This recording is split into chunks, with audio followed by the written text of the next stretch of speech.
Tracer des repères. Dans ce chapitre, nous allons maintenant effectuer le tracé au mur puis au sol, en suivant précisément les indications de la notice de pose et de la fiche technique fournie. Vous allez tracer ici le plan d'implantation de votre véranda sur la maçonnerie en commençant par le mur. Le tracé correspond à l'intérieur cadre et au sous-solin.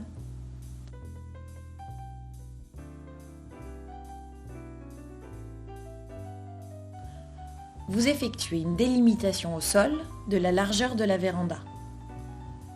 C'est en posant votre niveau à partir des limites gauche et droite que vous allez tirer des traits verticaux, puis ensuite les traits correspondant à votre forme de toiture.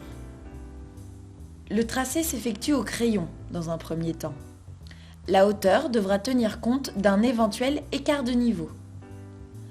Attention à bien respecter la notice de pose car chaque toiture est spécifique. 2 types de contrôles vous permettront de vérifier votre tracé. 1. Le contrôle des niveaux, afin que votre structure soit posée parfaitement de niveau sur toute sa surface. 2. Le contrôle des diagonales. Quand celles-ci sont identiques, cela signifie que vos tracés forment bien une surface rectangulaire. Une fois ces contrôles validés, vous pouvez utiliser le cordon traceur afin de marquer votre mur du tracé intérieur cadre. Pour effectuer le tracé au sol, nous allons vérifier l'aplomb sur toute la largeur de la véranda. Cela permet de déterminer le point le plus saillant de votre mur et donc de définir le point de départ de votre profondeur. Tracez le bord droit, puis le bord gauche. Un contrôle des diagonales est indispensable afin de s'assurer que le tracé forme bien un rectangle au coin perpendiculaire. Un contrôle des niveaux vous permettra d'évaluer les différents endroits à caler lors de la pose de la structure. Effectuez votre traçage au sol, au crayon, puis au cordon traceur.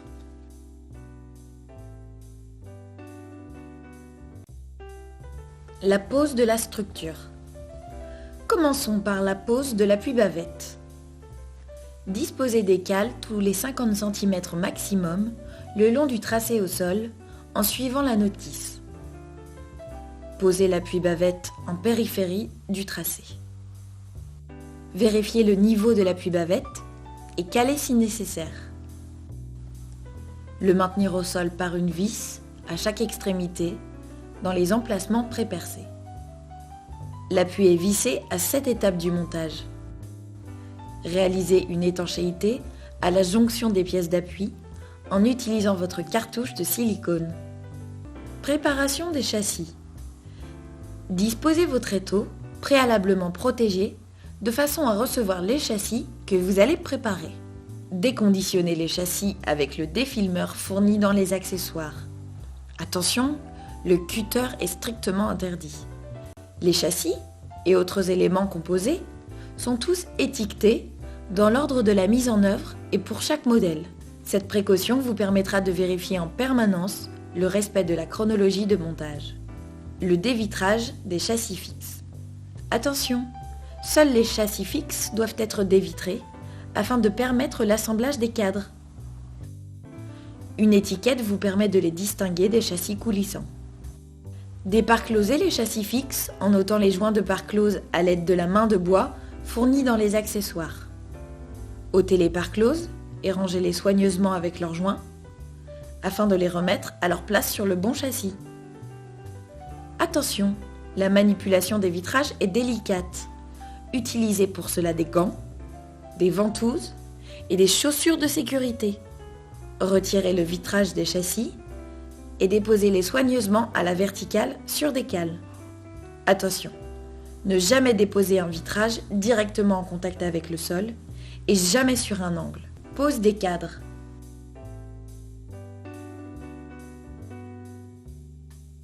Les cadres sont posés les uns après les autres. L'ordre d'assemblage des cadres est spécifique au modèle choisi. Il sera défini par votre notice de pose. Chaque cadre est étiqueté pour vous faciliter le repérage.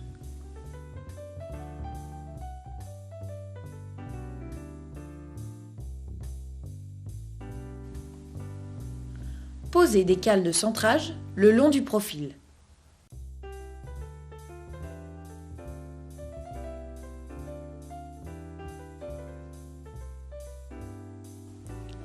Déposez un cordon de colle élastomère. Utilisez la cartouche fournie. Présentez les deux éléments l'un en face de l'autre. Assurez-vous du bon emboîtement de votre cadre dans l'appui bavette et contrôlez son niveau.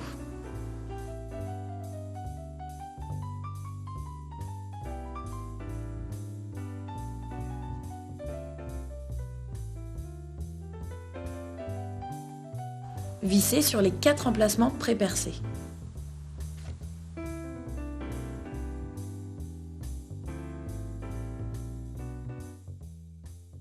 Cette partie concerne la toiture droite. Cette séquence présente néanmoins un bon nombre d'opérations communes aux autres toitures. La toiture repose sur un châssis en forme de trapèze. Préparation du chéneau. Déconditionnez le chéneau avec le défilmeur. Posez un joint de colle élastomère autour de votre extrémité de chéneau. Fixez la plaque d'embout à l'aide des rivets au chéneau gouttière. Nettoyez le surplus de colle avec un chiffon. Étanchez l'intérieur du chéneau en plaçant un cordon de joint silicone. Astuce de pro, pour étaler le silicone, humidifiez préalablement votre doigt pour éviter qu'il ne colle. Effectuez la même opération sur l'autre embout. Votre chéneau est maintenant prêt à être posé. Pour travailler sur la toiture, utilisez 2 escabeaux de part et d'autre de la structure. Placez des cales de centrage le long de votre cadre. Déposez un cordon de colle élastomère. Solidarisez votre chéneau en vissant aux emplacements pré-percés, sur le cadre de façade et sur les trapèzes latéraux. Une crépine est collée aux emplacements de la descente des eaux pluviales à l'intérieur du chéneau gouttière. Le tuyau de descente vient s'emboîter dans la crépine et se clipser sur le collier. La pose du solin. Vous allez maintenant fixer le solin sur le mur en suivant le traçage effectué. Le solin est une pièce vissée chevillée au mur. Elle repose de chaque côté sur les poteaux. Présentez le solin. Assurez le niveau. Pointez les trous de fixation. Percez avec une mèche de 8 et chevillez.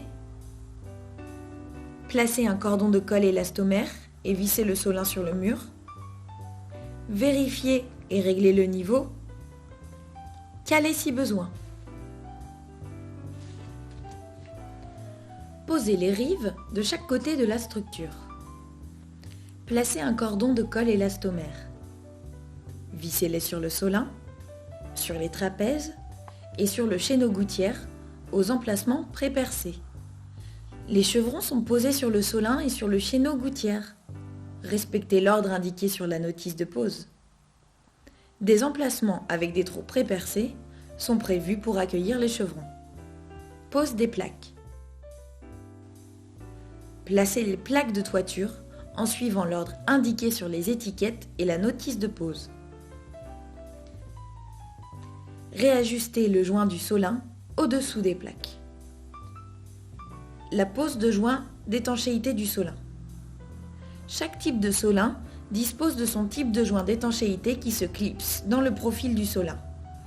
Respectez la numérotation de chaque joint. Les parts closes sont posées sur les chevrons. Placez votre joint sous la part close en suivant les gestes présentés dans cette vidéo. Les joints de part close sont prédécoupés à la bonne longueur. Ils assurent l'étanchéité des plaques de toiture. La main de bois vous sert à placer le joint sous la part close. Poursuivez avec la pose de la bavette par tempête. Elle vient se placer sous les joints des parts closes de chevron et est vissée. L'étanchéité. Utilisez le joint silicone élastomère pour assurer l'étanchéité du solin au mur, des têtes de rive et des têtes de chevron. Attention, L'étanchéité réalisée au sol et au mur doit être réalisée avec un produit type Sika 11 FC, conformément à la notice. Étanchez les têtes de vis apparentes sur la toiture. Une fois votre étanchéité terminée, posez votre corniche décorative. Vissez cette corniche sur le chéneau gouttière.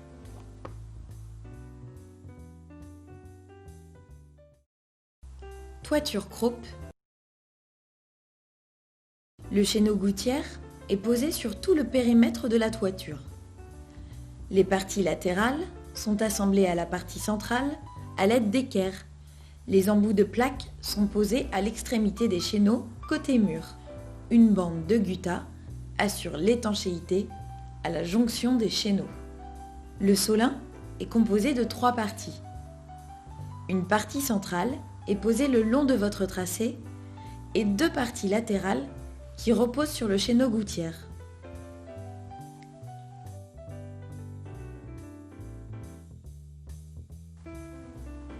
Une descente de gouttière est posée de part et d'autre de la structure côté mur. Posez les arrêtiers en priorité, puis posez les chevrons numérotés.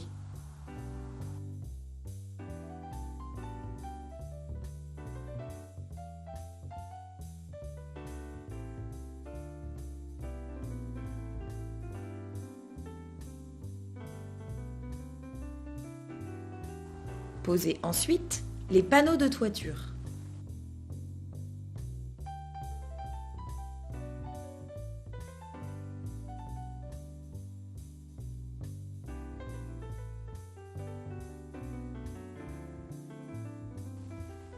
Posez le joint d'étanchéité du solin.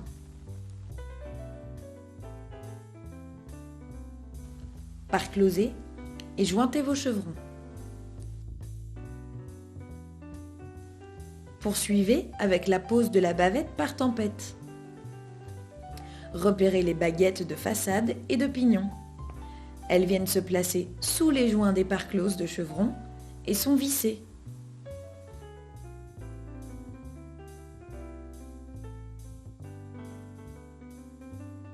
Utilisez le joint silicone élastomère pour assurer l'étanchéité du solin au mur. Des plaques d'embout au mur. Étanchez les têtes de vis apparentes sur la toiture.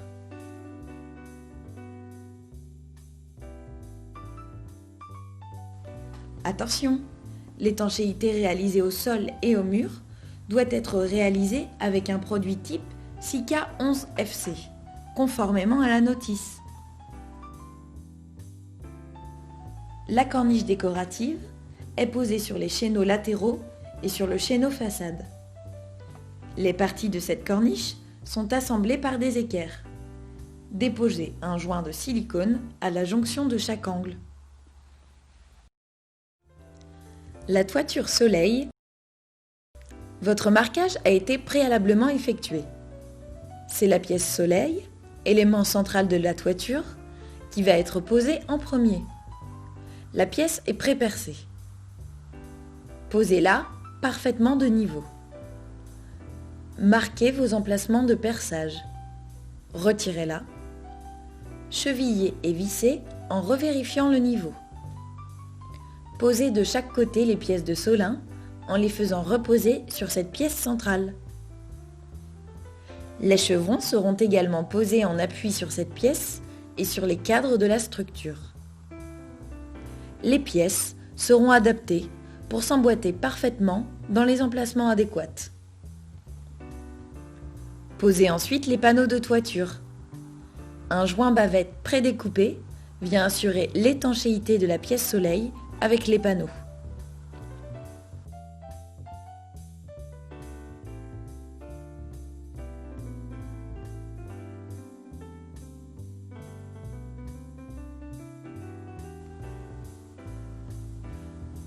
Le joint est surmonté d'une bande de gutta.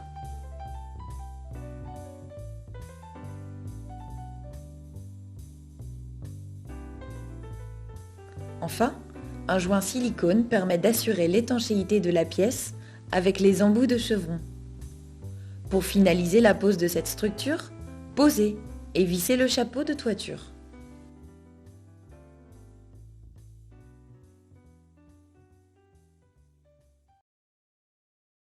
Pose du vitrage sur châssis fixe. La manipulation des vitrages se fait à 2 personnes, avec beaucoup de précautions, des gants et des chaussures de sécurité. Les ventouses se placent sur la partie basse du vitrage. Posez à proximité des châssis les parts closes et leurs joints. Celles-ci sont numérotées, afin de vous faciliter l'ordonnancement du montage. Pour les châssis fixes sans aérateur, placez le vitrage directement sur les cales rouges.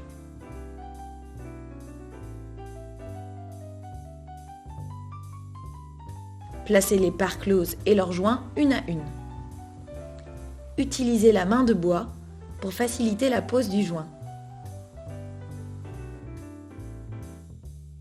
Pour les châssis fixes avec aérateur en option, placez votre vitrage sur les tréteaux protégés. Posez le joint de l'aérateur sur le vitrage, puis emboîtez l'aérateur. Positionnez des cales jaunes sur les cales rouges de votre châssis.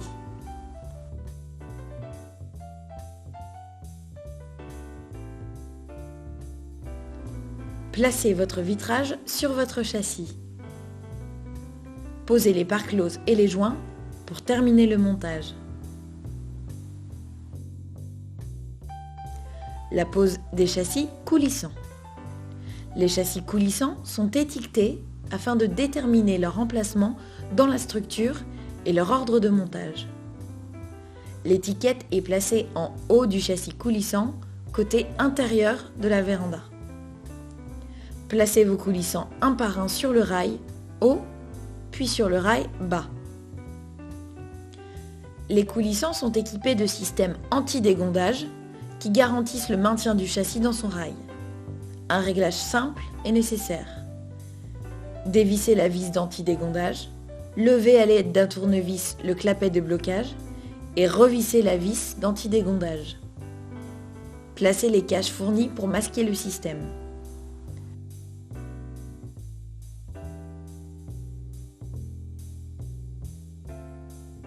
Vissez les poignées sur les châssis coulissants. Étanchéité. Utilisez un produit type Sika 11 FC pour réaliser votre étanchéité au mur et au sol. Posez un cordon à l'intérieur de votre appui bavette. Lissez avec un doigt mouillé. Posez un cordon à l'extérieur et à l'intérieur de vos poteaux de liaison murale. Lissez avec un doigt mouillé.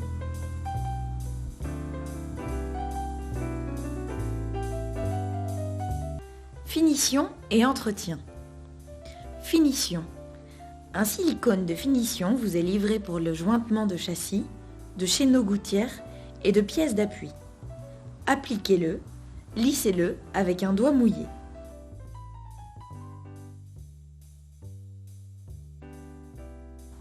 Nettoyez le surplus à l'aide d'un morceau de carton.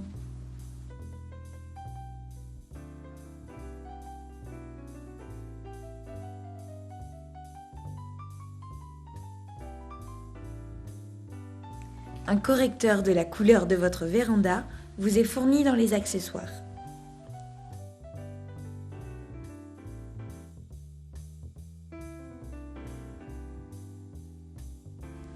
Nettoyage de fin de chantier. Le nettoyage des structures aluminium se fera avec de l'essence F, afin de faire disparaître les résidus de colle, de silicone et de facilement retirer les étiquettes. Nous vous recommandons un entretien biannuel de l'intérieur du chéneau pour garantir le bon écoulement des eaux de pluie. Pour le nettoyage des surfaces, utilisez de l'eau claire et un chiffon doux.